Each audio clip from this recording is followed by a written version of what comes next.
Alright, enough of that. Okay, today our agenda is to discuss how to fry the fried liver attack. So I don't know why they called it fried liver attack, but our goal for today is different, but to fry the fried liver. It's like double frying today. Okay, so if your opening is e4, e5, definitely you might have encountered this one, or if not, you heard about the fried liver attack.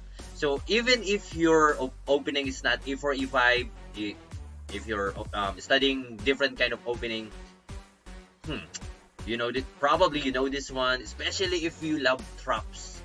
For e4 and e5, you can find a lot of treasure called traps, and many players have fallen into the traps. And how to avoid those traps? Of course, you have to study. Today, the traps that we're going to fry is the fried liver. How many times would I say that one? So let's proceed with our proper lesson for today, class. That is too formal. So knight f3, knight c6, and not bishop b5 because that is Ruy Lopez. Bishop c4, it is called Italian game. Mamma mia, the spaghetti, so sweet. Okay, and bishop c4, in order for us to achieve the fried liver formation, is you have to move knight f6, and here knight g5. Of course, the white can move d3, d4, or knight c3, but we will not check those lines.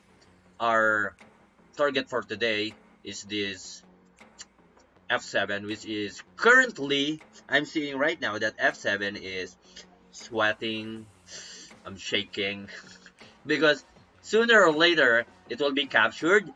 And what is your response if you're black? Bishop c5, okay, but the most common and usual is d5. It takes d5 now. If you want to capture the pawn, because that is like, okay, I want to get back the pawn that just gave it away. Knight takes d5 now. Congratulations, because you're entering to the fried liver attack agenda. This is the fried liver attack where your king will travel all around the circle, all around the center here, and sooner, if white knows how to execute it well, you'll be checkmate. So to avoid that one, you have to fry it in a little way approach. Okay, so if you're white here, you are hoping that the black would capture this one. Come on, please capture, of course. And if you're black here, don't capture. That's simple. So your move is knight here, knight d4. Multiple times, countless times, I have played this game, this current position, for white and for black. Yes, I'm for black and for white.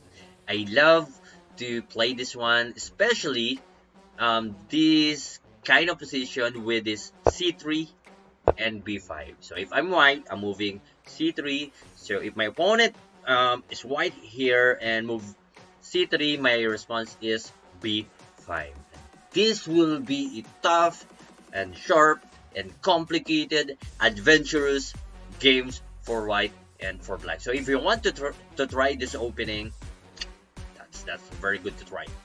Now, of course, once again, we will not going to discuss that line. And I had a game previous years that my opponent still looking for f7 to capture. It's like, okay, he's thinking about capturing my f7 pawn, and guess what? He moved d6. So I was expecting c3 because that was my usual encounter for this kind of opening. I was surprised. I was, wow, d6, oh, d6. So I was shaking, like, I'm so excited. Of course, like, there's a trap here. Now, instead you are falling to the fried liver attack trap. You are now setting a trap for white. How? Just capture it with your queen, and white can move still c3, knight c3 here, or bishop takes f7, which is my expectation. However, in my surprise, knight takes f7, and I was about to jump into excitement and like, yes! So okay, I'll give you enough time, plenty of times to think. What is the next move for black here? I'll give you time to think about it in 3, 2, 1. Okay, time's up. That is enough time. Queen c6, targeting the bishop c4 and the pawn on g2 at the same time. And of course, the this knight will be left hang if the bishop will go here or here, because I gotta capture that one. And then goodbye knight, bye bye. And my opponent just quickly captured the knight, the rook on it. Okay, let me just.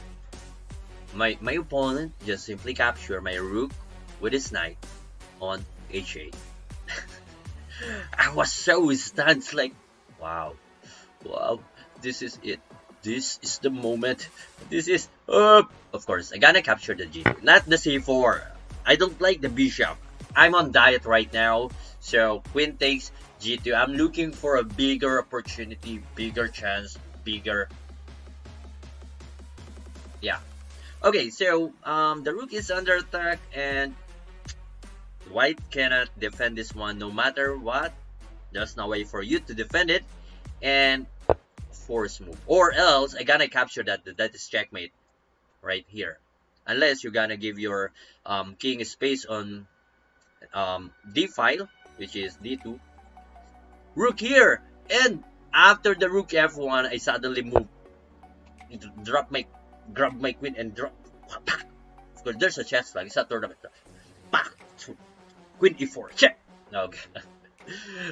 Okay, and after a few minutes thinking, my opponent resigned. Why? Because after bishop e2, there's a wonderful, fabulous, fantastic checkmate with my knight. And if queen will cover this one, I will just capture, and then of course, let's just check. Capture, capture, then bishop e6, goodbye for the knight. I gonna castling my next move, and then that would be, I think, an easy win for I'm not saying that it will be an easy, but of course, obviously, I know how to manage to win in this match. There would be a little counter attack here, but of course, you have to just take care of your advantage. So let's go back. Knight g5 here. After knight g5, don't forget this move d5, and to avoid the fried liver attack, don't get fried, just move knight d4, and you will experience the sharpest, coolest, toughest, adventurous game of your life. Just kidding. It will be fun, definitely. This kind of opening is not easy to handle for white and black, and since it's my experience to have this kind of games, multiple, countless, I don't know the numbers, exact numbers, but it's really amazing to have this kind of game, especially in the tournament, because you would feel the pressure, you would feel, you know, the emotion, that intensity. That is too. It's like motivational speaker here. Okay, so if you enjoyed this simple, simple, melodramatic, emotional, intense chess lesson, you may subscribe on my YouTube channel and follow my Facebook page, Chesscology. Thank you so much and have a wonderful day.